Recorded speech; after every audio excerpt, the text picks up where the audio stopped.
Thank you for inviting me, Glenn.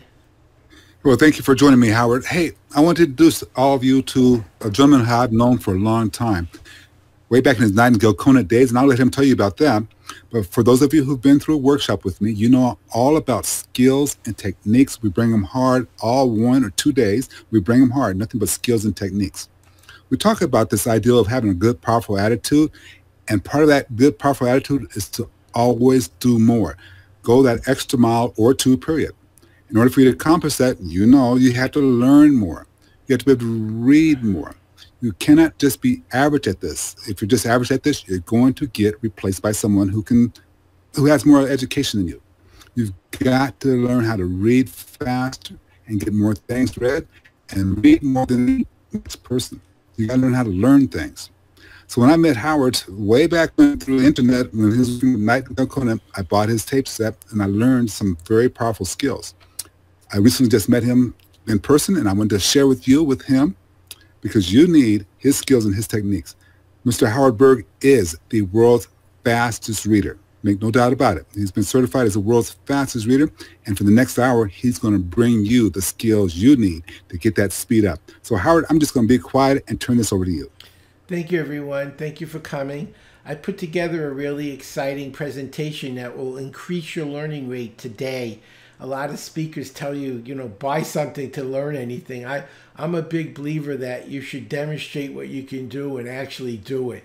And that's what we're going to do tonight. We're going to get some actual experience. Let's get started. So, that's me with Cavuto reading the healthcare bill in 50 minutes and then doing a complete analysis. Would you agree that the best learning comes from learning from the best? I'm going to mute my webcam. I think you should do that too. It won't block the slides that way. Just click on the webcam icon. Thank you. And we'll come back later. We'll be seeing you again. Would you agree the best learning comes from learning from the best? So if Michael Jordan would teach you how to throw a basketball, that would be great. If my friend Peyton Manning would show you how to throw a football, that would be great. Or if Bill Gates would teach you business, that would be phenomenal. Well, Bill, Michael, and Peyton couldn't make it.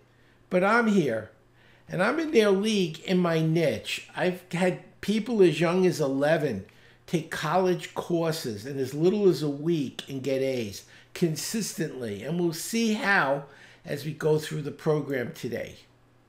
Now, get ready for a life-changing experience. Would you like to learn faster? Say yes.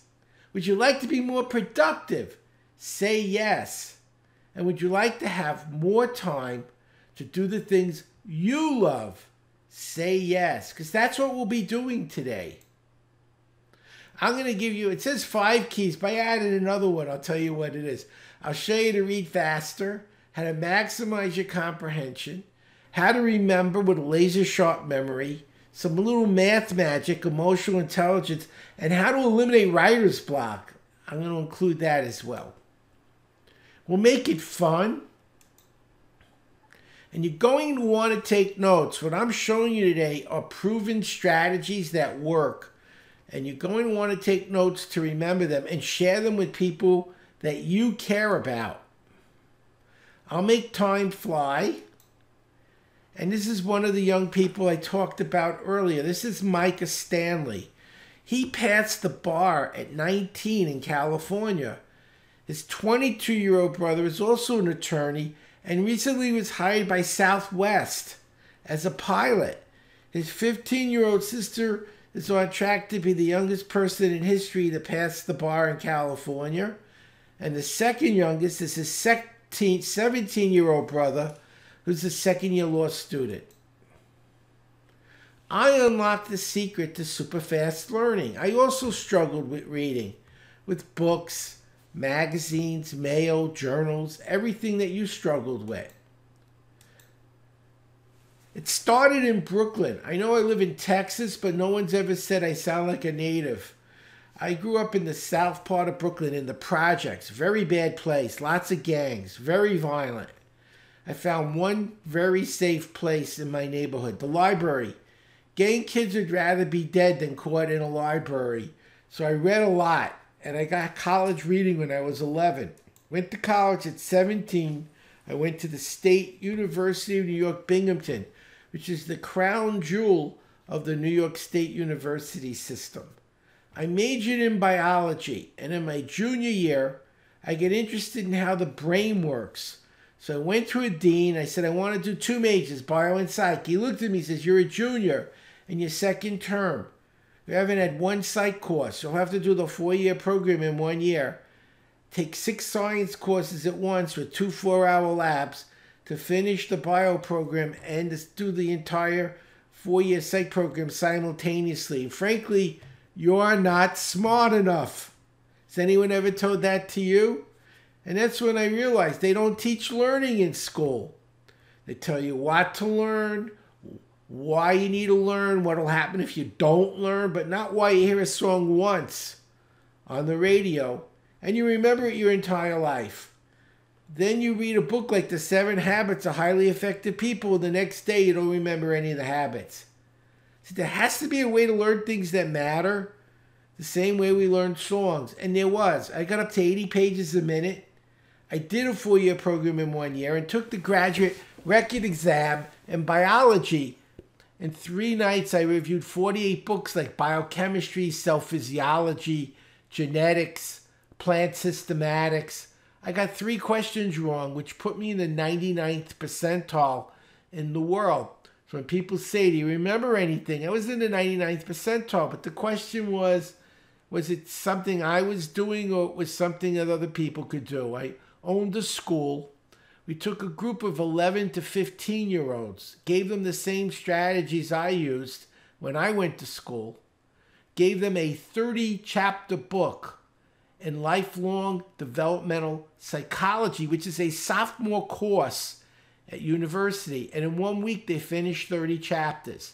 And then they took the CLEP, which is a way of getting college credit without going to class. And 15 out of 18 people, aged 11 to 15, passed the CLEP for full credit in a single week, which told me this wasn't just about me, but I had found a way to empower people who have a lot to learn, especially people learning science and medicine and things related to those disciplines, because that's what I was trying to accomplish, biology and psychology. I did a commercial, as you mentioned earlier, with Nightingale Conan. It made $65 million. It was actually the top grossing infomercial in its niche in history. I didn't get $65 million, or I'd be in Fiji now on my private island, but the program grossed $65 million. We tested it. We did a double-blind study using the Nelson-Denny, which is a standardized test for not just speed but comprehension, and made sure the second test wasn't simpler and artificially inflated the numbers. We did a split test. 50 did A and B and 50 did B and A, and everyone in the study doubled or quadrupled. Most doubled in 4 hours' time with outstanding comprehension. Very exciting. I've been on over 1,100 shows. My favorite was I helped launch Comedy Central in the late 80s with Dennis Leary, and I was Jon Stewart's first guest as well. There are a lot of biologists that do comedy. I thought I'd show you why. A mushroom walks into a bar. Bartender says, "Get out, we don't serve your kind." Mushroom says, "Why not? I'm a fungi." And that's why biologists don't do stand-up. I've been on over 1,100 shows, and I was also the spokesperson for Sony for the e-reader with Justin Timberlake, Peyton Manning, you saw a picture of earlier, and Amy Sedaris. Now, watching this today, think about how it can help you succeed in your studies and your practice later on. Remember, when you're a doctor or in the medical field, you have to continually take courses. The time you spend learning these things is not compensated. If you can learn it in half the time with better results, you'll have more billable hours or more time for the family or what matters to you. Here's the main problem.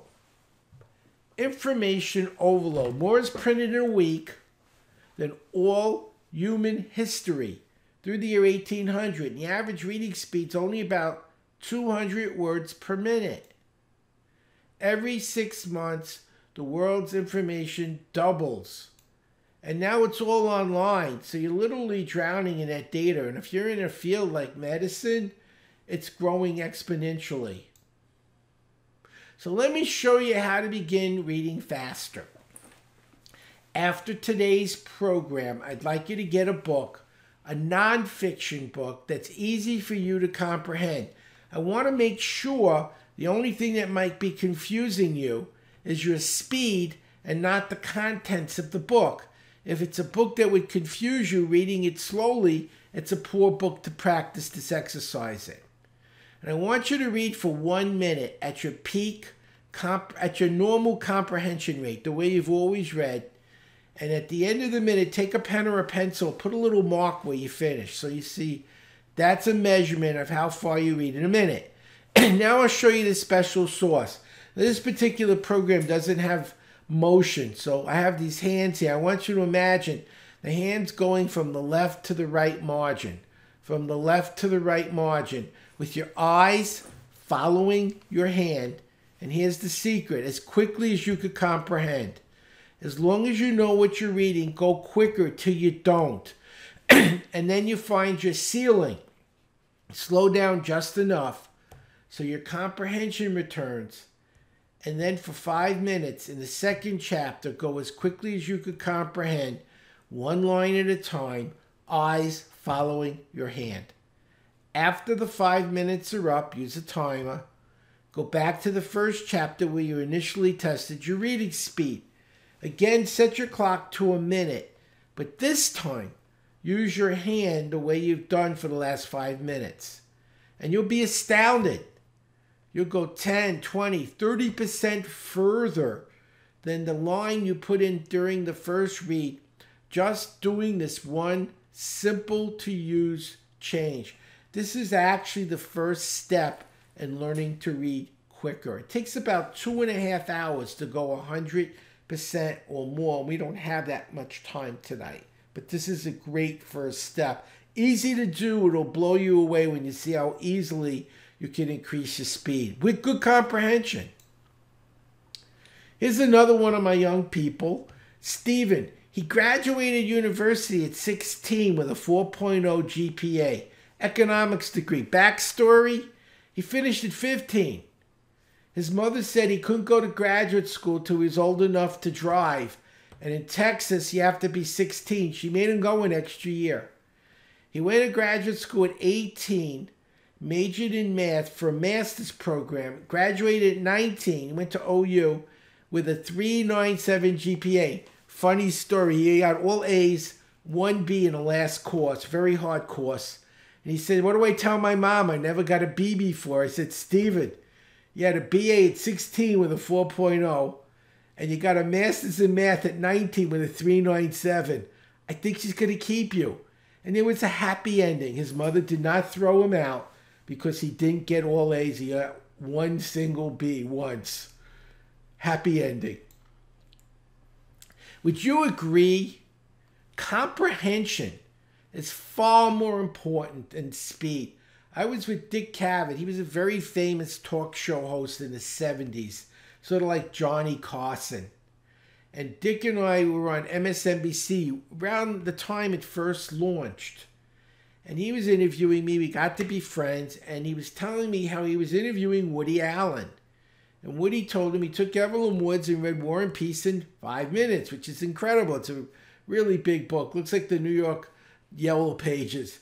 He said, wow, that's amazing. What do you remember? And Woody said, it's about the Russian Revolution. That's all I remember. And that's a good point he made. Speed reading was terrible for learning. It was great for going quickly, but when you found a new word or an idea or a number, a date, a statistic that was unfamiliar and you slowed down to learn it, you lost your speed. It was taught like a motor skill, like swimming or playing an instrument or typing. So it was all or nothing. You read fast always or never. And that simply isn't acceptable. So people lost their speed if they try to comprehend. I found a solution. I went to graduate school and studied how the brain decodes text. And the secret is one word, schema. Schema is what you know and understand before you read. So on the next page, I have a slide that has no schema. Watch how confusing this is, even though the words are simple. Read it with me. This is an easy thing to do. Many people are able to do this at an early age. Be careful not to rush, or you may have a serious problem. You can learn it by yourself, but probably want someone to help you. Doesn't make much sense, does it? Now I'm going to read it again, but this time I'm going to put a title on it, which has schema. And watch how instantly the exact same text is effortlessly understood. Bike riding. This is an easy thing to do. Many people are able to do this at an early age. Be careful not to rush, or you may have a serious problem. You can learn it by yourself, but probably will want someone to help you. How confusing is it now? Just 2 words made everything make sense. So if you know where the schema is and how to find it 2, 3, 4 times faster, it's like the secret decoder ring. Even in technical books like physiology and chemistry and anatomy, things make sense. That's how I was able to do the bio and psych degree at such a rapid pace. I was using schematic clues. Here's a question I often ask people in business. What are you doing to make products and services easy to comprehend? Now in medicine, what are you doing with your patients to make sure what you tell them makes sense to them? You have a technical background. You know terms and meanings that are alien to most people coming into your practice. If you use the language that's commonly used in your field with laymen, they're not going to know what you're telling them. And instead of building rapport, you're alienating them and you're not doing them the full service. So be very careful how you explain things to people. Always talk to them on their lap, not on their lap. You're not going on their lap. On their level. Don't go on their lap. Okay, let's continue. How do you use this? Well, you can cut your study time in half to be more productive. Finish reading that takes weeks and nights.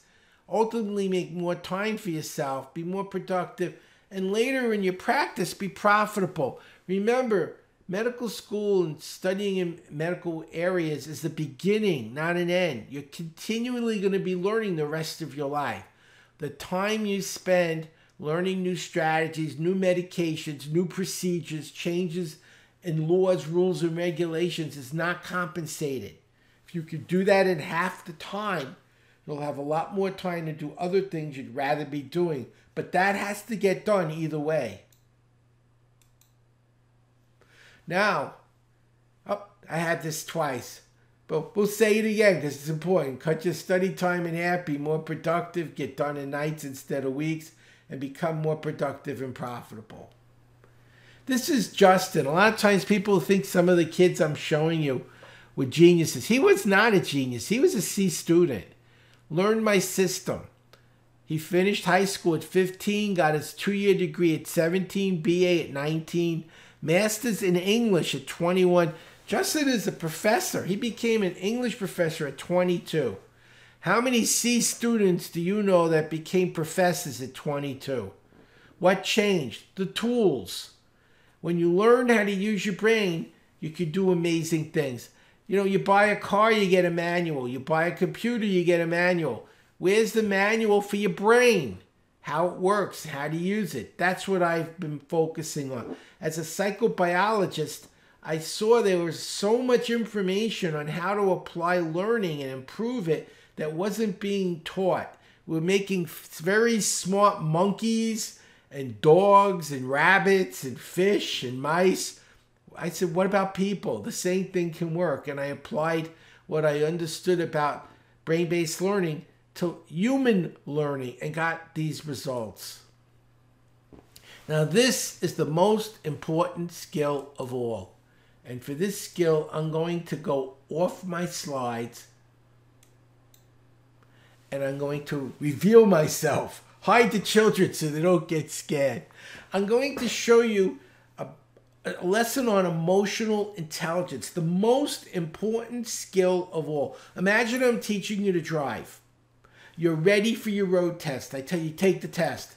You take the test and you fail. Why did you fail the road test? Because it was a test. You got nervous. Have you ever gotten nervous taking an exam? Or how about the certification test that determines if you get a license or not? Many people fail not because they aren't prepared intellectually, but they're off their game emotionally. As medical professionals, things happen. You can't always control your environment. I was just training the Green Berets at Fort Bragg. They're under fire. They've been trained how to stay alive, but only if they remember what they were told. And if you're scared out of your mind, you won't remember, because studies have proven the state you're in when you're learning is the state you need to be in when you're performing. They did this in Russia. They did a verbal learning experiment. People drank vodka. I understand they had a lot of volunteers. And then they had to learn nonsense syllables. And while they were inebriated, they retained the information. What do you think happened when they got sober? They couldn't remember what they learned. Their state was different. But when they got drunk again, the material they learned while drunk came back to them. So if you're doing something under heavy stress and you can't remember because you're not in the same state you learned it in, you're going to have a problem in your practice. I had an experience myself many years ago. I was an aquatics director, a volunteer with the Red Cross about 18 years when I was younger. And I happened to be swimming in a pool. I wasn't the lifeguard. I did laps, I swim in a mile. There was a drowning. It turned out it was a minor cramp in another pool. So all the lifeguards ran to the other pool. Left this young man, 16 years old, at the lifeguard stand. And I'm swimming back and forth. I noticed this old guy, 80, 85 years old, floating. And he's floating for like 5 minutes. 85-year-old people don't float for 5 minutes. So I went over and I tapped him. He didn't move. I shook him. He didn't move. I turned him over. He was dead. He had had a heart attack, and this kid didn't see it. But I was an aquatics director and an instructor. I said, get in. We need to pull him out right now and start CPR immediately. I made him do the breathing because they throw up when they get drowned. They always throw up, and I wasn't getting paid. He was. I did the chest compressions. He did the breathing. His pulse came back, and he started breathing. When the ambulance came, he was alive. I wasn't expecting to perform CPR. I wasn't working. I was just there to swim. But on a dime, I had to shift what I was doing to what I needed to do to save his life. And because I stayed focused and in the right state, I remembered everything I was taught about performing CPR. This is critical. So let me show you how to create states. That'll help you. I'll teach you one state, energy. A lot of times, especially when you're going into hospitals, working 48-hour shifts or longer, you get tired. What if there was a way to wake up without taking a stimulant? I'm going to show you how. Now, you know the left side of the brain controls what part of your body? The right. And the right side of your brain controls what part of your body? Well, there's only one thing left, the left. So I can't stand because you won't see me, but you should stand for this. Just stand for this one thing. Go in full to get the benefits. Take your left hand, touch your right shoulder. Take your right hand, touch your left shoulder. Alternate. Like the Macarena, but without music. Same action. Left hand to right knee to left knee, standing. Perfect. Raise your right hand, squeeze your thumb, and say this like you mean it. I feel great. Yes. With passion. I feel great. Yes. We're going to do 3 sets of these. And when you're done, I'll show you to use this to wake up when you're on a long shift or driving in traffic, studying late at night, and you can't take coffee because you'll never fall asleep and you're going to need to go to sleep.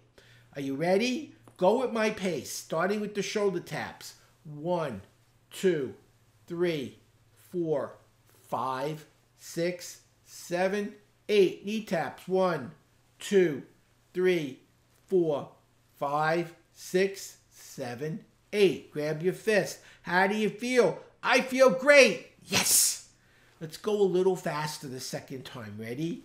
1, 2, 3, 4, 5, 6, 7, 8. 1, 2, 3, 4, 5, 6, 7, 8. How do you feel? I feel great. Yes. This time I want you to go full in as fast as you can. Ready? 1, 2, 3, 4, 5, 6, 7, 8. 1, 2, 3, 4, 5, 6, 7, 8. How do you feel? I feel great. Yes. Sit down. Let me tell you what you learned.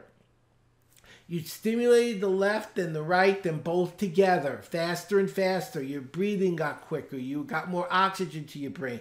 Each time you did this, you felt a little more alert and you went, I feel great, yes. Remember Pavlov? Rang a bell, fed a dog. Rang a bell, fed a dog. Rang a bell, dog drooled.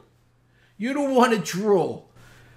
The conditioned stimulus is, I feel great, yes. So you're creating the state and you're anchoring it to, I feel great, yes. The latest studies show habits take 90 days to form, not 30 like they used to teach. You do this every day, slow, medium, fast, 3 sets for 90 days. Now you're in an important exam and you're getting tired. I feel great, yes. You wake up. You're in a long stint at the hospital. I feel great, yes. You wake up. You can create all kinds of states, focus, relaxation, even genius, and then trigger it when you need it. By the way, this is a good skill to learn working with patients as well. I'll show you a little sidebar on this. I'm also a hypnotist. And one of my teachers is a PhD biochemist, world-class hypnotist. Say, what's with hypnotism? I'm going to tell you an interesting medical story related to the use of hypnosis. There was a nurse and she was addicted to a painkiller that she couldn't use but needed to use for eye surgery. Must have the surgery, couldn't use the painkiller. What were they going to do? He hypnotized her on a telephone, to experience no pain during eye surgery using a scalpel. She was able to have her eye surgically cut open without anesthesia and had 0 pain. That's how powerful some of these tools can be in your field of medicine. I highly recommend you explore some of that in addition to the studies you're getting, which are excellent. I'm not questioning the quality of what you're learning, only pointing out there are other things you may want to look at. I'm going to go back now to my slides.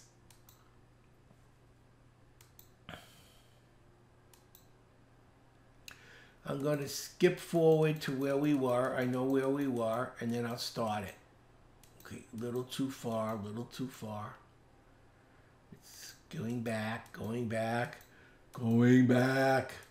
And one more. Okay, there we go. Okay, I'm going to start the slides now. Perfect. And I'm going to shut off my webcam so it doesn't scare the little kids in the audience.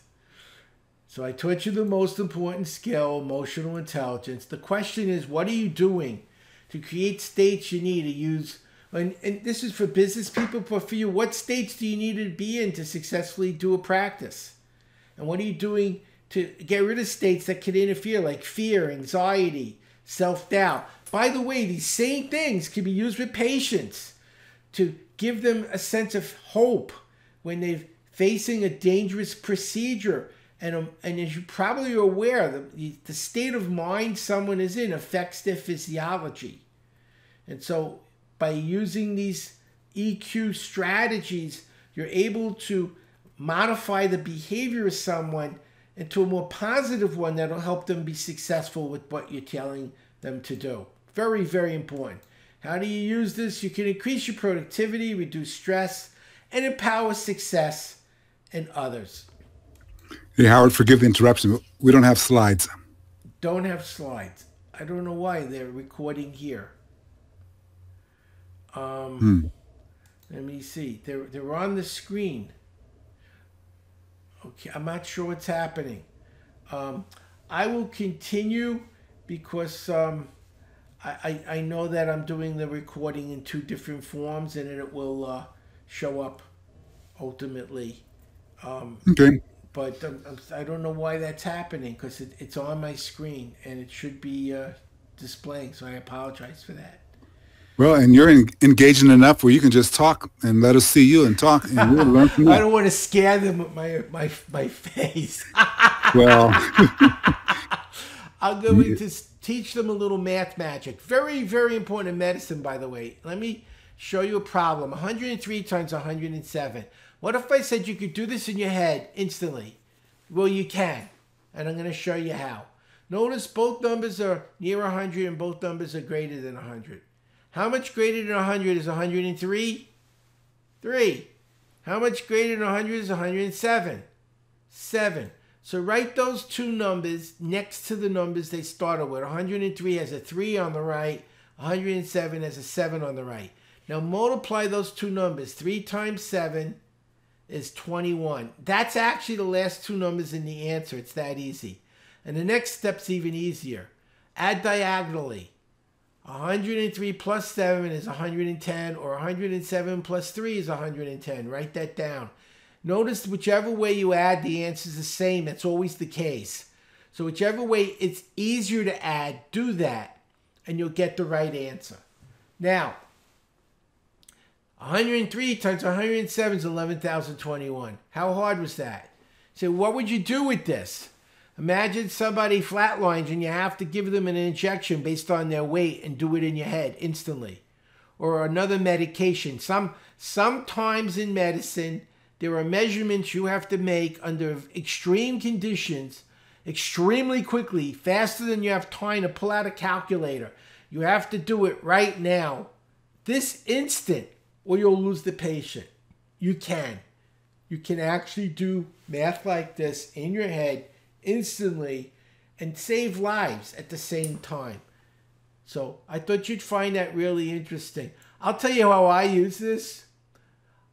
I'm not a doctor, but I see a lot of people in other fields using it. Let's say I'm a banker or a financial planner. Imagine I crunched numbers in front of a prospect or client that quickly, accurately. What are the chances they say, I want that accountant, I want that doctor? That guy's smart. Look what they just did. It's an instant rapport builder. I think in medicine, it's an invaluable skill to be able to calculate in your head when you have to know precise measurements and there isn't time to go to a calculator. You actually got to do it this second. So for you, it's a little more life and death. But for a lot of people, it's a great way to impress people. When you watch the news, do you think there's too many smart people making too many good decisions in the world? When you find someone who's intelligent and articulate and can do something like that, 103 times 107 in your head instantly, isn't that a keeper? Isn't that someone who's going to earn your respect? You could probably use that in your practice as well under certain conditions. Maybe the resident sees you do something like that instantly and says, how the heck did you do that? You become the instant genius wherever you are. Now I want to talk about writing. A lot of what you do in medicine, you take exams, you have to write essays, you have to be articulate, and sometimes it's hard to write. I want to explain what causes writer's block and how to eliminate it. Getting into and sustaining the creative flow is mission critical in writing. There's two causes for writer's block. Normally, we use talking to express what we're thinking. But when we write, we use our hands, and that's a different neural pathway. The pathway for speech and the pathway for writing are not identical. And making the switch from one pathway to the other often has inertia. It doesn't happen instantly. Starting is often challenging. Making the switch between expressing your thoughts through your mouth and expressing them through your hands is not instantaneous. But once you get the switch going, keeping it going is easy. So if you're writing a report and having a problem and then suddenly the phone rings and you're writing while you're talking or watching TV. You couldn't do anything at the beginning, but once you got it started, keeping it going is easier. Think of it as rolling a ball up a hill. Downhill is a lot easier than uphill.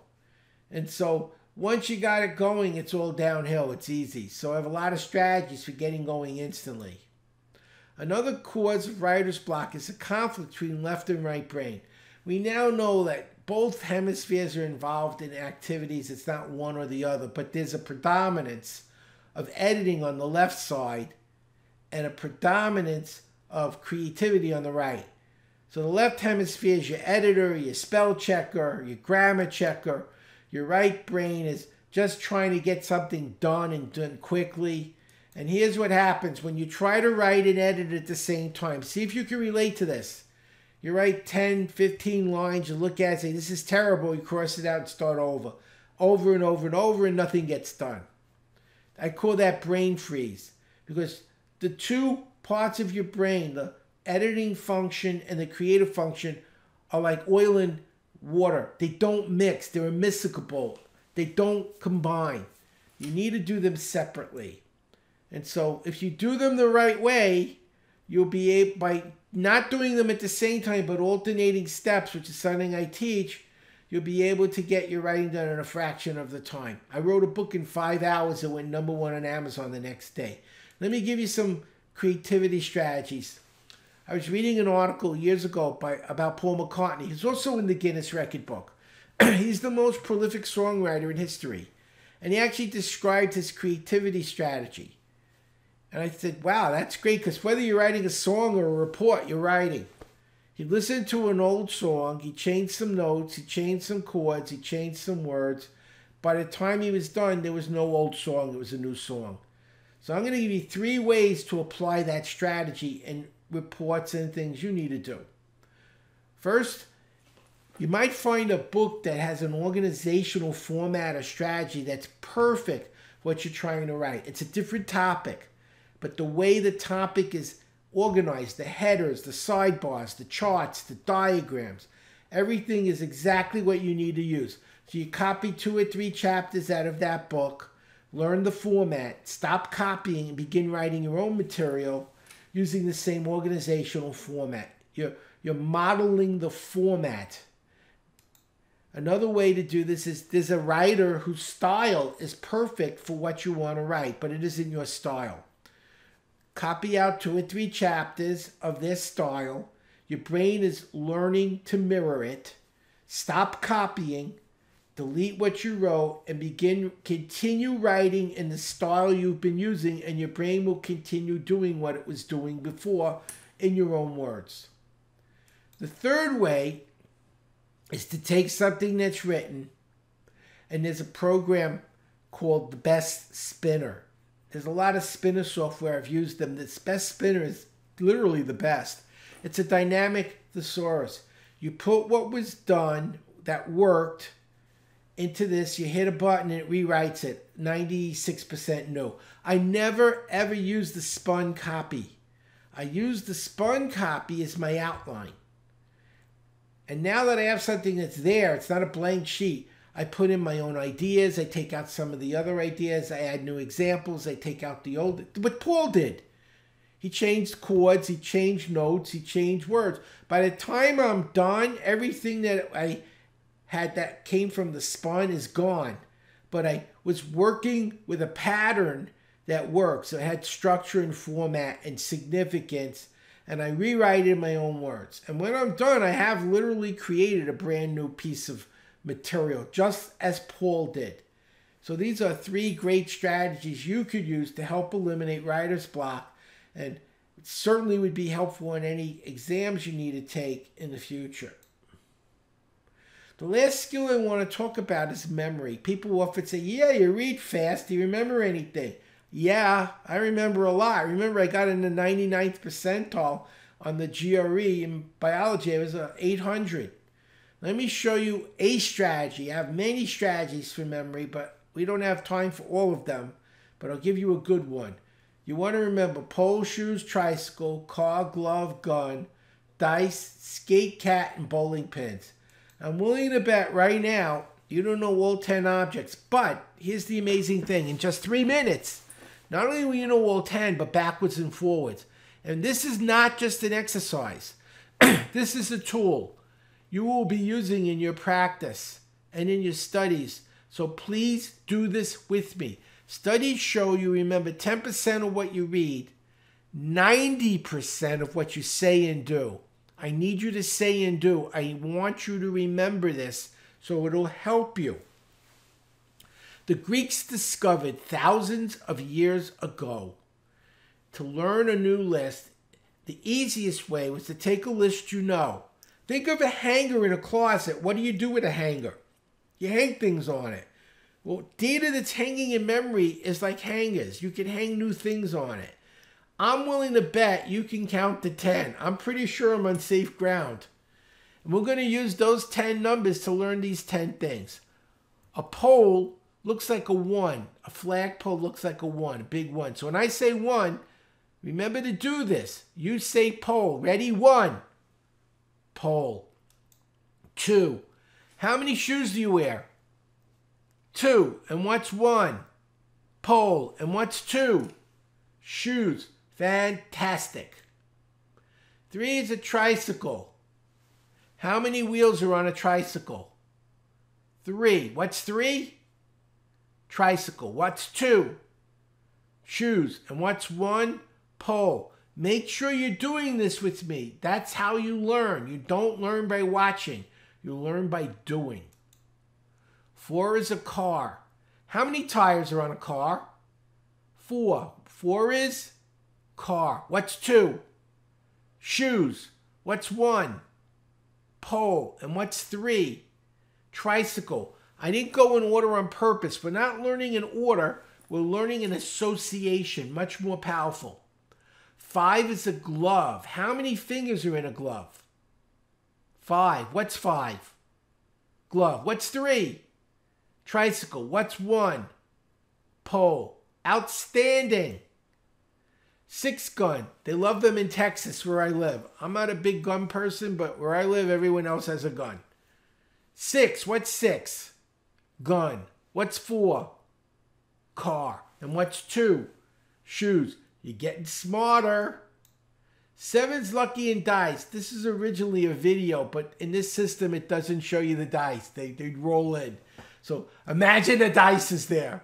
So what's 7? Dice. What was 5? Glove. What's 3? Tricycle. And 1 is pole. Rhymes work. Say 8 skate. 8 skate. What's 8? Skate. What was 6? What did they love in Texas? Gun. 4. Car. 2. Shoes. All right. How many lives does a cat have? 9. So what's 9? Cat. 7. Dice. 5. Glove. 3. Tricycle. And 1 is pole. Outstanding. Last one. How many pins? How many bowling pins in an alley? 10. So what's 10? Bowling pins. Let's do the whole list together now. 1. Pole. 2. Shoes. 3. Tricycle. 4. Car. 5. Glove. 6. Gun. 7. Dice. 8. Skate. 9. Cat. And what was 10? Bowling pins. Congratulations. And how does it make you feel? Great. And do that. Grab that thumb and say, I feel great. When you feel great, it'll make it even stronger. You just learned how to peg. Let's see how to use it. This is great. Imagine you have to learn numbers, which you do in medicine. Imagine you're learning the value of pi, 3.14. No one remembers it because it's a weird number. It's easier to remember pictures than numbers. 3 is a tricycle, 1 is a pole, and 4 is a car. Picture a tricycle hits a pole on a car. Picture it. A tricycle hits a pole on a car. Tricycle, what number? 3. Pole, what number? 1. Car, what number? 4. You can use this now to learn numbers in the different courses you're taking where numbers matter. And the 0 is the 10 bowling pin. So now you have a tool for learning numbers. Super fast, super easy. There's 3.14, pi. What are you doing? This is in my business workshop to make products and services easy to remember. Here's a big one in medicine. What are you doing when you tell a patient what they need to do when they leave? To remember it. It's not enough to tell someone what they need to know. What are you doing to make sure they can remember and use it when they need to do it? Do you know how many patients don't follow instructions because they don't remember what they were told? This is a very, very important part of medicine. It's not taught, and it's something that's critical and missing. It's not enough to tell people what they need. You have to talk to them in their language. You have to help them get in the right state to do what you're telling them. And you have to make it easy for them to remember what you told them to remember. All of those are skills you can be using in your studies, but your practice will need them as well. How will you use this? You can learn names, facts, numbers, languages. It's how I did 6 science courses at the same time and was able to get an 800 on the GRE. It's how these young people were able to do college work the way I demonstrated. Like this young man. He did 4-year college in 6 months. And that's not possible. It is. Thomas Edison is Rutgers online program. They don't work on a clock. They work on performance. And they let you clep out of 90% of your courses.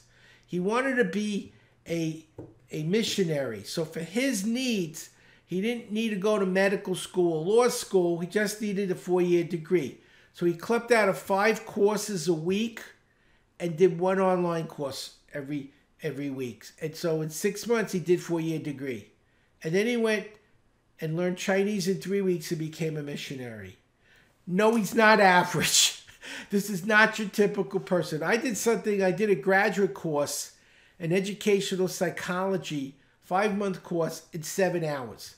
I read the book 4 times. I knew exactly what to look for. I teach people what's important, how to know what's important, how to find it super fast, how to analyze it when it doesn't make sense, brain-based study skills, how to remember it now that you know what it is, and how to be in the state you need to be in to be able to use it. And I took the 6-hour AP test in 50 minutes and got a B+. Didn't get an A, but I did a 5-month course in graduate school in 7 hours and 50 minutes for $65. I was happy. All I needed in this case was a passing grade. I was teaching and I was building my business at night and I didn't have time to go to school to get credits. So I did it in 7 hours and took the test in 50 minutes. These are doable skills. By the way, one of the things I know how to teach, I had many medical students in my program. One of my kids went to medical school at 19. How to do a collaborative system where you can learn a course in medicine or law in 1/5 the time with better results. That's how these young people were able to do the 30-chapter book and lifelong developmental psych in a week. They did it collaboratively. It's a very, very powerful way to blow through medical school or anything else you need to learn later in life. I'm going to pay it forward. I'm going to show you some of the programs I have that can help you. If you go to fromhoward.com/Glen special, I would prefer if you did it all lowercase. The fonts change when you type them. But no HTTP, no www, just fromhoward.com/Glen special. Let me show you what I got for you. I have reading, writing, memory, and math. We guarantee you'll read 100% faster in just about 4 hours. So you make better decisions, get through school. And by the way, I will give you my cell phone. If you need my help, text me. I will make sure you learn this or you'll get your money back. I'm a Rotarian. I'm the president of a club. We believe in doing what we say. I will make sure you learn. It's really easy. If you're in medical school or you're in a medical program of any kind, phlebotomy, anything of that type, radiation therapy, you can handle this. It just takes 4 hours. I got 11-year-olds doing it. I'm sure you can handle it. How to overcome writer's block and even how to read people. Very important in practice to be on someone's wavelength to build rapport. And then when you're doing your business side of your practice, how to do social media and all the things you need to attract an interest. You could write a book. I wrote a book in 5 hours. It's that easy if you know what you're doing. And that's a great way to build a list and get patients. Being an author creates an extreme amount of credibility. How many doctors have made fortunes because of their abilities to write books and make programs or be on TV. Is Dr. Phil the best psychologist in America? He's one of the richest.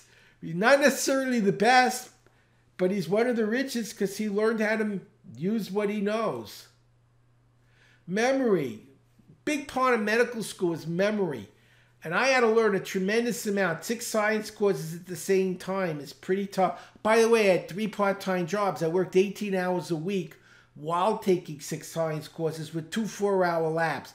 This is before computers, so you did your lab reports on a slide rule, which took 16 hours.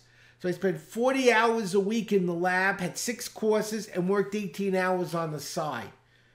And this is how I did it. I made a program on what I did because it worked. It'll help you just as well as it helped me.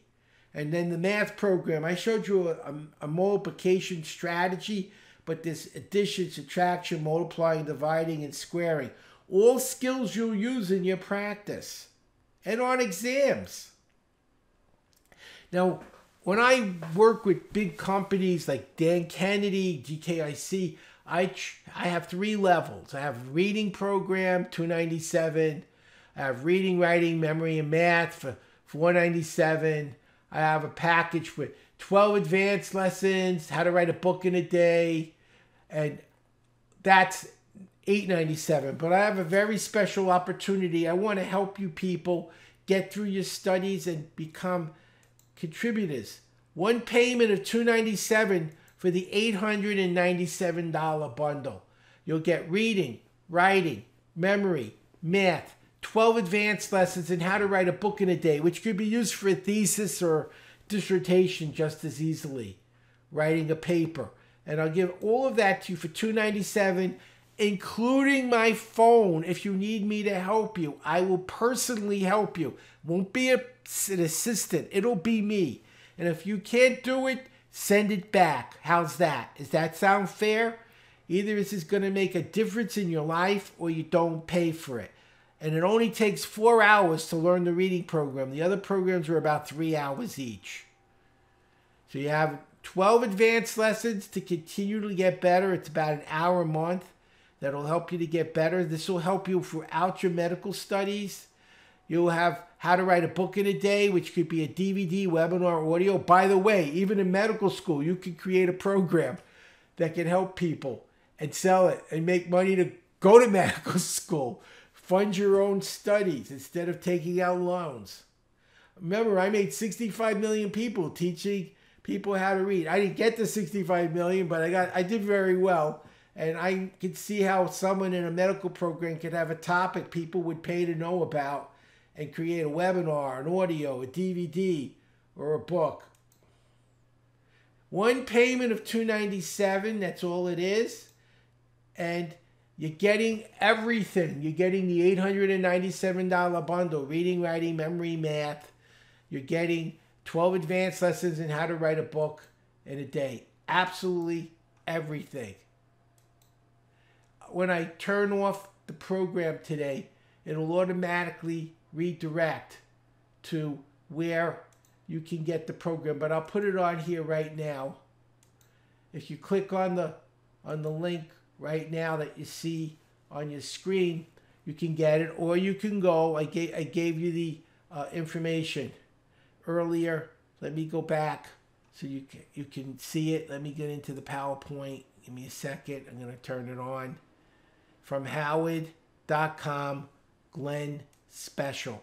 From Howard.com/Glen Special. You got everything to gain, nothing to risk. I will make sure you learn it or you'll get your money back. You'll be able to do your studies, reduce the stress, have more time for things you love, and actually understand and use information better. Because they don't teach you how to learn. They tell you what to learn. That's why I studied psychobiology. I learned how the brain works, and now I'm teaching people around the world. I'm going to Thailand in 2 months to train the royal family, the military, the police, and I'm working with the largest colleges.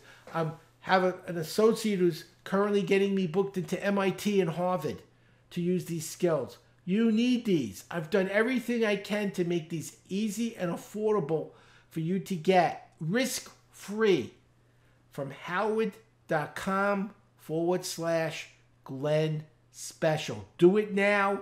You'll be glad you did. I will make sure you get what you paid for. Glenn, would you like to say something before we conclude our program today? Well, yes, Howard, I want to share two real quick stories. You actually just gave away one of my secrets. In all my classes, I let everybody know at the start, I cannot be outworked. I have more energy than anybody you've ever trained with. When they get tired at the second half of the day, my energy picks up. Now they know why. So I'm able to set that emotional intelligence, that EQ, to be strong. I know how to do it with my body, and I make it happen. You cannot outwork me. I do not ever get tired in the classroom, and that's why. The second thing I want to share with you is a friend of mine whose son, he put his son through this program. His son worked it pretty good. He got it under control. He handled it. When he graduated and went to the University of Colorado last September, he graduated and started there as a junior. He's now scheduled to graduate next November. He's going to take 4 semesters to get 2 years of work done. Now, what is amazing, Dave said, hey, I didn't want, because at the time he bought it was $497. When I bought it was $497, I think. But the thing is, he bought it, he said, well, that was certainly worth it. I don't, it's 2 years of college, I don't have to pay for it. His son has already wrapped up a scholarship for his master's program, his MBA program. And he still has his summer to go and next semester to go. This is how powerful the program is. Can I say something on that? We did a program at Laterno University with it's an MBA program. You mentioned MBA. They had a course called Operation Management, sort of like the organic chemistry in the MBA system. Yeah. And the course was 8 weeks. The average grade in the 8-week program was 72. We did it in 2 weeks, the 8-week program. The lowest grade on the same exact final was 92.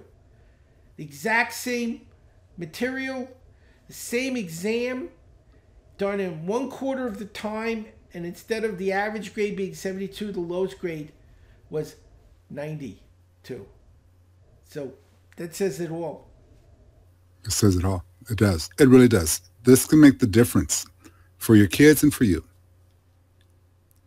So Howard, thank you for your time today. I really appreciate it. Thank you. Yeah. And I'm sure everybody who's signing up for this program, well, like Howard said, it's guaranteed. I'll make sure you learn it. I'm gonna give you my cell phone. It's right here. Not a office number, not a secretary. You reach me. I'm the person who answers the phone. Text me, tell me you need help. I'll let you know when I have time. I will get back to you. We'll go on Skype. I'll make sure you learn it. I want you to be successful in what you're doing. We need people in the medical field. There's a dire shortage.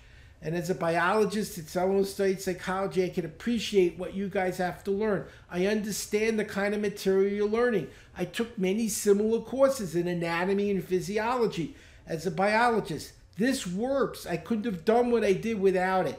And I found a cure for the cancer of the brain, and I'm trying to share it with people like you to make a difference. So give yourselves the opportunity from howard.com/Glen Special. You've got nothing to lose and everything to gain, and I will make sure you get what you paid for.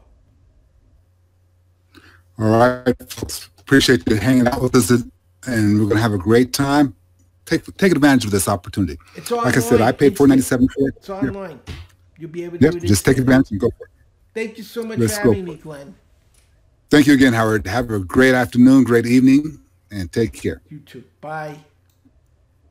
Bye.